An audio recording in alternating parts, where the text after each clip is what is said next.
تخيلوا معايا كده لو قلت إن ساعة الرجل البيولوجية مش بالتكتيك، دي بتصدي. تعبير يخض شوية بس هو دقيق جدا على فكرة. أصل دايماً أول ما بنسمع مصطلح سن اليأس أو التراجع في الخصوبة، العقل تلقائياً بيروح ناحية الستات. أيوة، عشان بيبقى فيه نقطة توقف واضحة ومعروفة للكل. بالظبط كده، كأنها علامة حمراء واضحة بتقول ستوب، المرحلة دي انتهت خلاص. لكن لما نيجي نقلب الصورة ونبص على الرجالة، الموضوع بيبدو وكأنه مكمل للأبد. صح، أغلب الناس بتعتقد إن خصوبة الرجل دي حاجة مستمرة بنفس الكفاءة بدون أي تغيير. بس المصادر اللي معانا في استكشافنا العميق النهاردة بتكشف حقيقة تانية خالص. حقيقة صادمة شوية. الخصوبة بتتأثر بالزمن فعلا، بس بطريقة خفية وتدريجية جدا. نقدر نقول إنها بتنسحب في هدوء تام؟ بالظبط، مفيش جرس إنذار مفاجئ بيضرب في يوم وليلة. التراجع ده بيحصل على المستوى الخلوي الدقيق يوم ورا يوم. وده اللي المصادر بتسميه شيخوخة الخصية. أيوة، والمشكلة هنا إننا مش بنتكلم عن مجرد إحساس بضعف عام أو إرهاق، ده انهيار ميكانيكي حقيقي بيحصل جوه الأنسجة نفسها. والانهيار ده أكيد بيترجم لنتائج ملموسة. طبعا بيترجم بشكل مباشر لانخفاض في جودة السائل المنوي وتراجع ملحوظ في هرمونات الذكورة. طب وعشان نقرب الصورة لأي حد بيسمعنا ويفهم إيه اللي بيحصل بالظبط، إحنا ممكن نتخيل الخصية دي كأنها مصنع ضخم وعالي الدقة، مصنع شغال 24 ساعة في السبع أيام من غير أجازات ولا توقف، ومهمته إنه ينتج ملايين الحيوانات المنوية ويفرز هرمون التستوستيرون. بس مع التقدم في العمر المصنع ده ما بيقفلش أبوابه فجأة زي ما بيحصل عند الستات. اللي بيحصل إن آلاته بتبدأ تصدي وخطوط الإنتاج كفاءتها بتقل، والعمالة بتبدأ تتعب. ومهمتنا النهاردة في الاستكشاف العميق ده إننا نفهم ليه المصنع ده بيشيخ، والأهم إزاي ممكن نعمله إعادة تشغيل بكفاءة. والمميز هنا إننا مش بنتكلم في نظريات أو تجارب لسه بتتعمل على الفئران في المعامل. ده حقيقي، إحنا قدام أدلة سريرية حقيقية ومثبتة على البشر. طب خلونا نفكك الموضوع ده واحدة واحدة ونفتح غطا المحرك ونشوف إيه اللي بيحصل جوه. لو فتحنا غطا المحرك، أول حاجة هتلفت انتباهنا هي حاجة اسمها الميتوكوندريا. الميتوكوندريا دي اللي هي مصانع الطاقة جوه الخلايا؟ بالظبط كده، دي حرفياً محطات توليد الطاقة جوه أي خلية في جسمنا. من غيرها الخلية ما تقدرش تقوم بأي وظيفة. كأنك قطعت الكهرباء عن المصنع تماماً. أيوة، وفي مصنع الخصوبة تحديداً الميتوكوندريا دي شغالة بأقصى طاقة ممكنة عشان توفر الوقود اللازم لإنتاج الحيوانات المنوية، وعشان تديها القدرة على الحركة كمان. صح جداً. بس المذهل والمخيف شوية إن المحطات دي مع التقدم في العمر بتبدأ تضعف وتتهالك. ولما بتضعف ما بتبطلش شغل وتقف وبس، صح؟ دي الكارثة بقى. دي بتبدأ تسرب مواد خطيرة جداً اسمها الجذور الحرة، أو اللي بنسميها علمياً ROS. يعني نقدر نشبهها بمحرك عربية قديم، بدل ما يحرق البنزين ويطلع طاقة نظيفة تحرك العربية، بيبدأ يسرب عوادم سودا وسامة جوه الموتور نفسه. تشبيه مرعب بس بيوصل الفكرة. العوادم دي بقى لما بتزيد عن قدرة الجسم الطبيعية إنه يتخلص منها، بندخل في حالة فسيولوجية مدمرة اسمها الإجهاد التأكسدي. الإجهاد التأكسدي ده هو الصدى اللي بدأنا بيه كلامنا النهاردة. بالظبط، الصدى ده بيبدأ ياكل في جدران الخلايا من جوه، بيخليها ضعيفة ومخرمة؟ أيوة، بيزود نفاذية الخلية ويخلي كل وظائفها تختل تماماً. طب ثانية واحدة، الصدى ده مش بس بيخلي الآلات بطيئة، ده بيهاجم أصل المصنع. أنا قريت في البيانات اللي معانا إنه بيهاجم DNA بتاع الحيوانات المنوية ويكسره. للأسف ده حقيقي. تكسر المادة الوراثية من أخطر نتائج الإجهاد التأكسدي. يعني بيمزق المخططات الهندسية اللي المصنع شغال بيها. بصي، حتى لو الحيوان المنوي قدر يتحرك ويوصل، المادة اللي جواه تالفة، وده بيأثر بشكل مباشر على فرص الحمل السليم. يا خبر! والصدى ده بيوقف عند خطوط الإنتاج دي بس؟ لا خالص، ده بيهاجم كمان الإدارة نفسها. في خلايا محددة جدا اسمها خلايا لايدج. أيوة، خلايا لايدج دي اللي بتنتج الهرمونات، صح؟ بالظبط، دي المسؤولة حصريا عن إنتاج هرمون التستوستيرون. فلما الخلايا دي تتدمر بالصدى، المصنع بيفقد الهرمون الأساسي للتشغيل، والإدارة بتنهار، والنتيجة بتبقى تراجع حاد في كل حاجة. طب إحنا كده حددنا العدو الأول بوضوح، اللي هو الصدى الخلوي أو الإجهاد التأكسدي.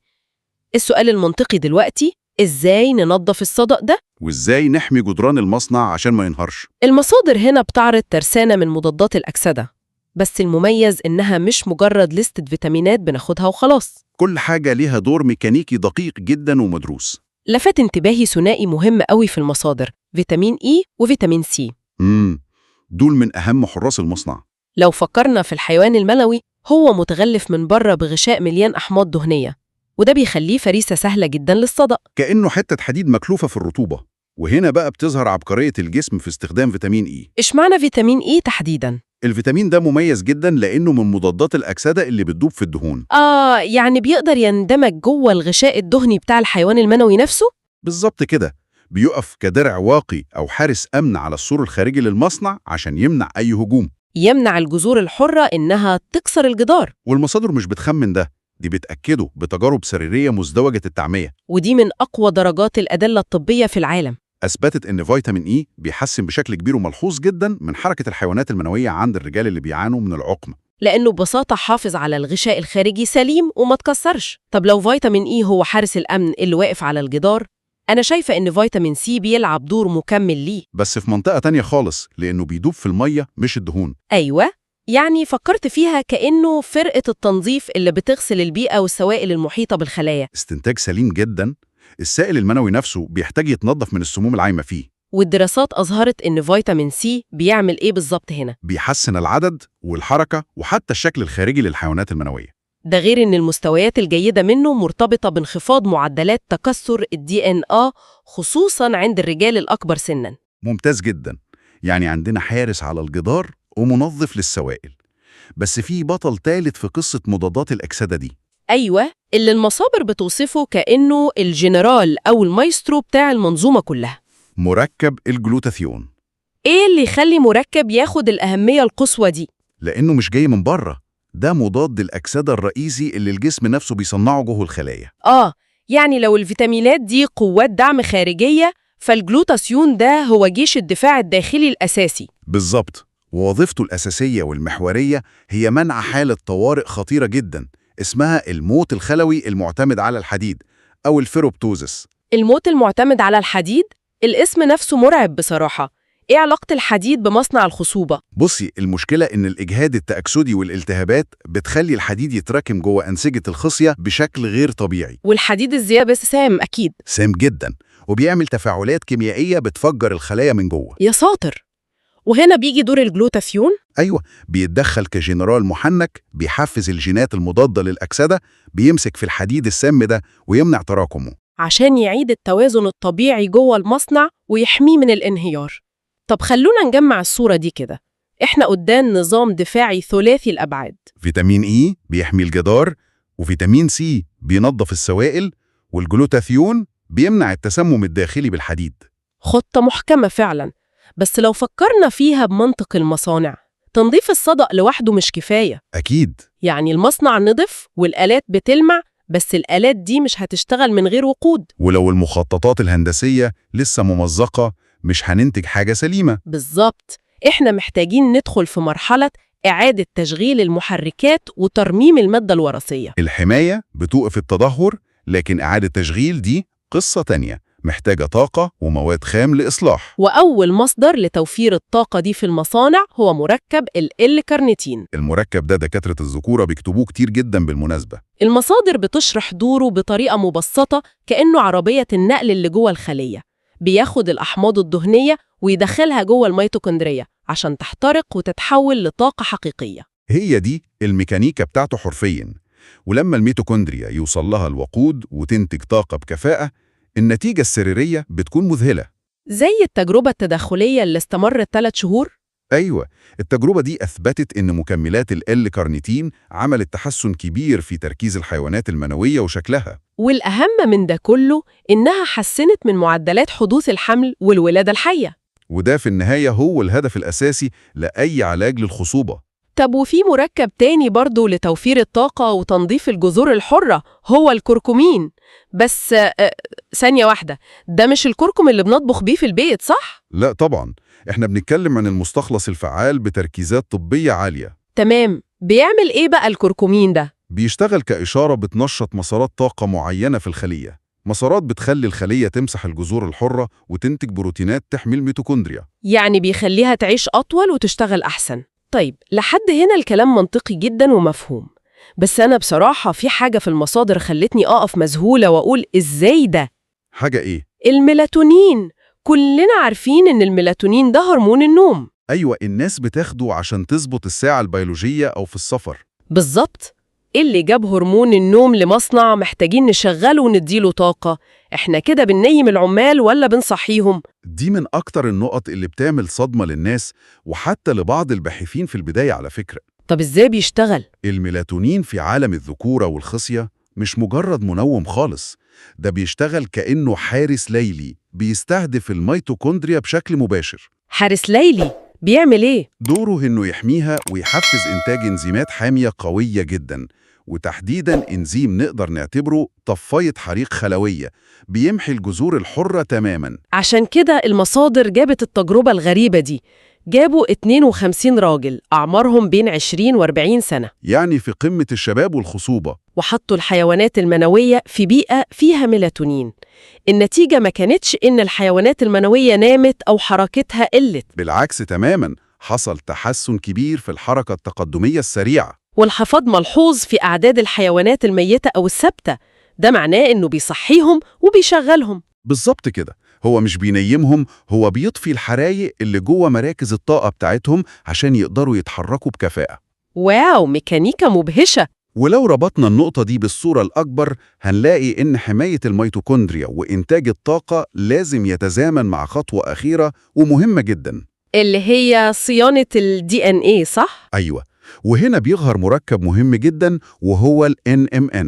ال NMN ده النجم الجديد في عالم مكافحة الشيخوخة وإطالة العمر بشكل عام الأيام دي. المركب ده بيوفر للخلية مادة خام أساسية جدا اسمها ال NAD. والمادة دي بتعمل إيه؟ المادة دي ضرورية عشان إنزيمات معينة تشتغل. الإنزيمات دي نقدر نعتبرها الميكانيكي اللي بيصلح ال DNA.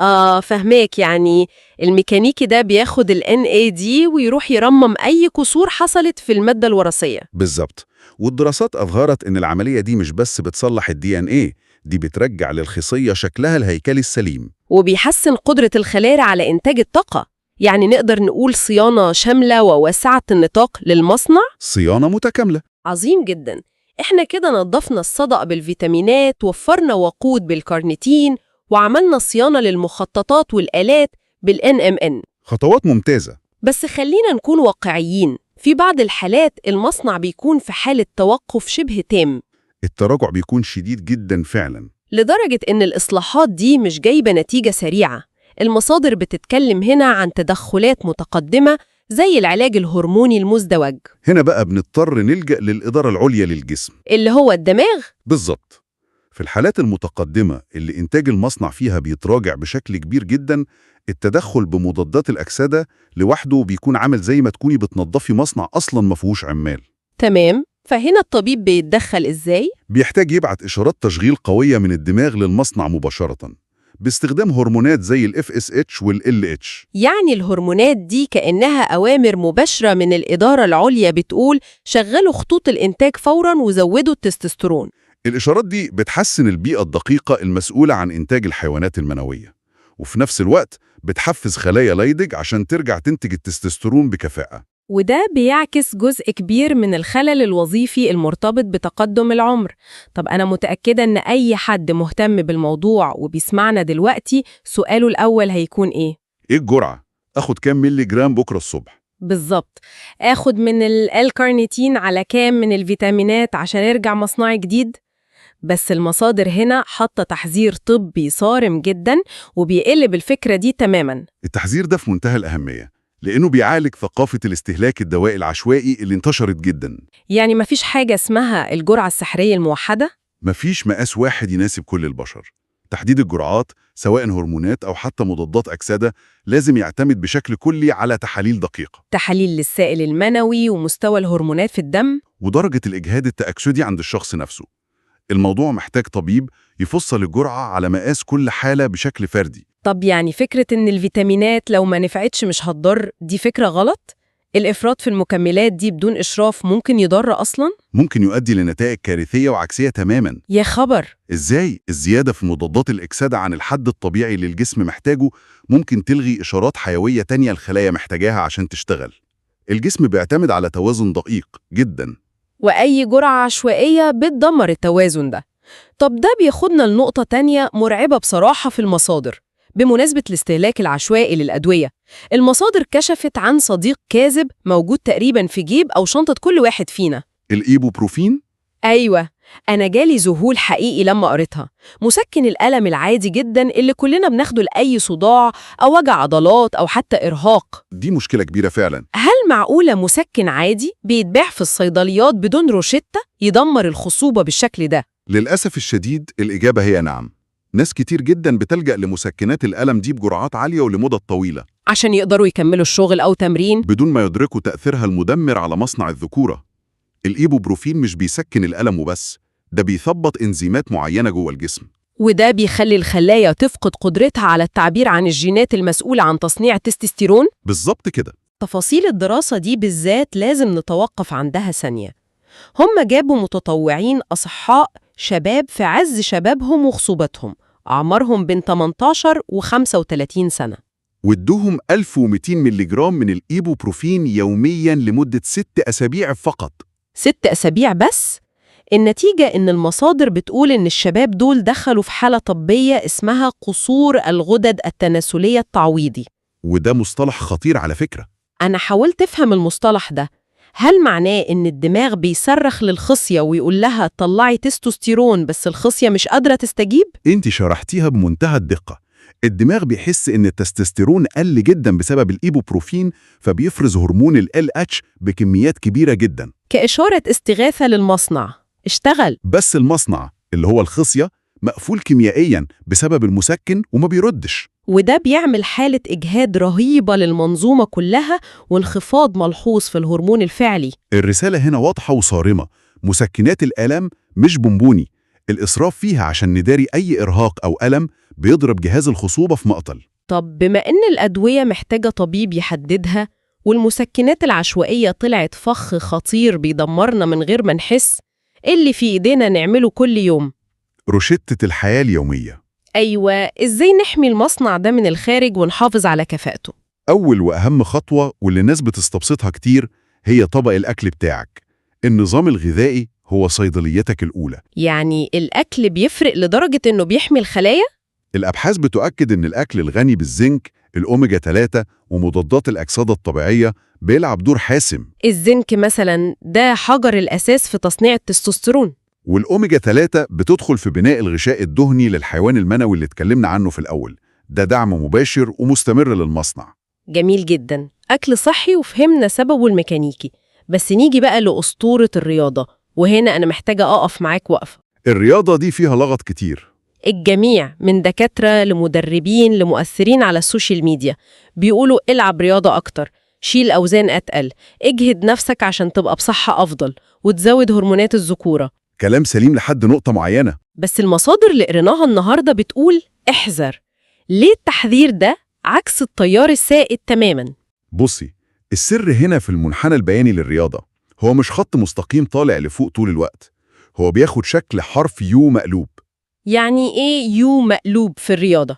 يعني الرياضة المعتدلة والمستمرة ممتازة جدا، بتقلل الالتهابات وبتعزز كفاءة الميتوكوندريا وتنشط الدورة الدموية. طب لحد هنا حلو. إمتى بقى المنحنى بينزل؟ التمرينة العنيفة والمفرطة جدا اللي بتوصل الجسم لحالة إجهاد بدني قصوى لفترات طويلة بتعمل العكس تماما. بتعمل إيه؟ الإجهاد العنيف ده بيزود من الإجهاد التأكسدي وبيعمل طفرة في إنتاج الجذور الحرة اللي احنا بقالنا ساعة بنحاول نحاربها ونصفيها. يا نهار أبيض! يعني كأننا بنكسر اللي صلحناه. الجسم في اللحظة دي بيعتبر الإرهاق العنيف ده تهديد للبقاء، فبيعمل إيه؟ بيوقف أو يقلل الوظائف اللي مش ضرورية للنجاة الفورية، وأول وظيفة بيضحي بيها هي الخصوبة. واو! يعني اللي بيطحن نفسه في الجيم كل يوم بالساعات وفاكر إنه بيزود ذكورته وبيرفع التستوستيرون، ممكن يكون فعلياً بيهدمها من جوه وبيصدي المصنع بتاعه؟ بالظبط. الاعتدال هو المفتاح. العنف ضد الجسد بيترجم داخلياً كحرب، وفي الحرب مفيش طاقة بتتوجه للخصوبة. مفهوم جداً. طب وعنصر النوم، هل هو مجرد وقت راحة ولا في ميكانيكا تانية بتحصل؟ النوم العميق وضبط الساعة البيولوجية ده الوقت اللي المصنع بيعمل فيه الصيانة اليومية الشاملة بتاعته. يعني اللي ما بينامش كويس بيمنع الصيانة دي. الحرمان المستمر من النوم مش بس بيحسسك بالإرهاق، ده بيضرب مستويات التستوستيرون بقوة وبشكل مباشر، وبيرفع معدلات الالتهاب في الجسم كله. ولو قطعت وقت الصيانة ده يوم ورا يوم، الآلات هتتهالك وتبوظ أسرع بكتير من الطبيعي. ده أكيد. طب خلونا نلصص الخريطة اللي رسمناها النهاردة في الاستكشاف ده. احنا اكتشفنا إن شيخوخة الخصية دي مش حتمية مطلقة ومفاجأة زي ما كنا متخيلين. هي تراجع تدريجي فسيولوجي ميكانيكي نقدر نتحكم في سرعته.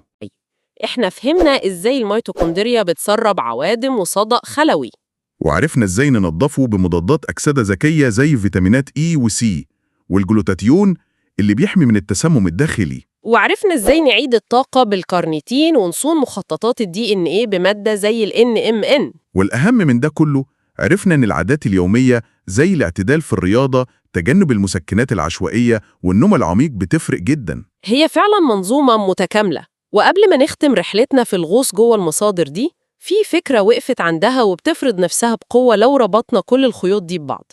فكرة إيه؟ لو بصينا على نمط حياتنا السريع، إحنا عايشين في عصر بندفع فيه أجسادنا لأقصى الحدود الممكنة. بنسهر ساعات طويلة جدا ونضحي بالنوم العميق عشان نشتغل أكتر ونحقق نجاحات، وبننزل صالات الرياضة ونتدرب بعنف شديد جدا فوق طاقة احتمالنا عشان نبدو أقوى وأصلب من بره. ولما أجسادنا تصرخ من الإرهاق والألم بسبب النمط ده، بنسكتها. بنبتلع مسكنات الألم عشان نخفي الصوت، ونشرب قهوة ومكملات طاقة عشان نكمل جري في ساقية الحياة وكأننا آلات مش بشر. بالظبط. أليس من المفارقات القاسية جدا إن نفس الأدوات والعادات اللي بنستخدمها عشان نحاول نكون في أفضل حالاتنا أو نبان أقوى ظاهرياً وناجحين في العصر الحديث هي بالظبط نفس الحاجات اللي بتبعت إشارات كيميائية لأجسادنا عشان تقفل مصادر الخصوبة والذكورة الحقيقية من جوه وتدمر المصنع؟ هل إحنا من غير ما نحس بنضحي بمستقبلنا البيولوجي وقدرتنا على منهي الحياة بس عشان ننجو من ضغوط شكلية في يومنا الحالي؟ ده سؤال عميق ومخيف فعلاً، وبيخلينا نعيد تقييم فكرتنا عن القوة والنجاح البيولوجي. سؤال يستاهل إن كل واحد بيسمعنا يقف عنده ويعيد التفكير في إزاي بيعامل جسده كل يوم.